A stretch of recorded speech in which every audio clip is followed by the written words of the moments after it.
Nakabili nga ako ng malaking diaper kanina, isang sako na bigas na 25 kilos at nakilala nga tayo dito nila ma'am na napapanood nga daw ako kaya naman maraming salamat po sa inyo at shoutout po. Hi guys, ako si Bok, lumaking mahirap pero mataas ang pangarap.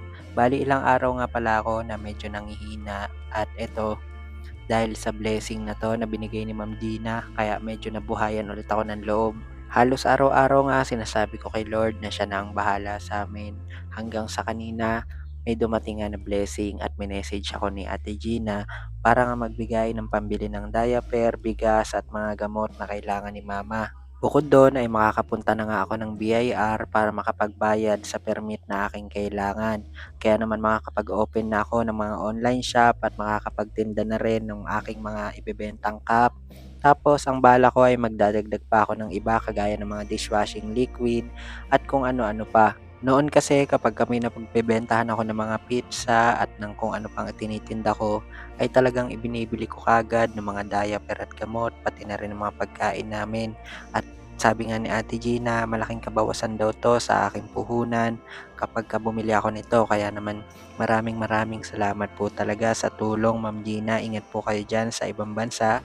At bukas nga ay aasikasuhin ko agad yung para sa BIR permit na aking kailangan. Mabuti na lang din talaga at may service tayong motor kaya naman hindi na ako nahihirapan sa pagko-commute at madali na lang din makakabalik.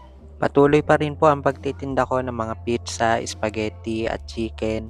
Pero habang wala pang umu-order sa ngayon ay aasikasuhin ko muna yung aking magiging online shop para naman kahit papano ay maging flexible yung oras ko dito sa bahay. Kaya nang makarating ako sa amin ay nagulat nga si mama dahil meron nga akong mga pinamili at dahil nga ito nagbablog tayo, kailangan nating gumawa ng video at i-set up itong camera natin. Ganito talaga pag buhay content creator ka lalo na kung ang content mo ay ang kwento ng buhay mo.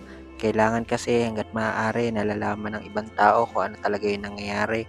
Lalo na kung may mga sponsor kang ganito na dapat nakikita nila kung ano talaga yung binili mo para hindi mawala yung tiwala nila sa'yo. Ganon din kapag ka merong bumibili sa akin ng maraming order tapos ang gusto nila ay ipamigay ko. Nagbibideo rin ako katunayan na talagang pinapamigay natin yung mga ino-order sa atin. Dahil sa ganung paraan, hindi lang kami yung natulungan, kundi pati na rin yung mga taong napagbibigyan ng pagkain. Kaya naman maraming salamat Lord sa mga araw na hindi ko na alam yung gagawin, sa mga panghihina ko, sa lungkot. Pero ngayon, unti-unti ay marami kang tao na ginagamit para matulungan ako at talaga namang sinusubukan ko rin bumangon araw-araw para patuloy na lumaban sa buhay. Kaya ikaw na makakapanood nito, kung nababurnout ka na sa sitwasyon mo, huwag kang matakot na magpahinga at huwag ka manghinayang dahil kailangan ito ng katawan natin. Magpapahinga saglit tapos lalaban ulit. O paano guys, hanggang dito na lang. Salamat po. Thank you din Lord.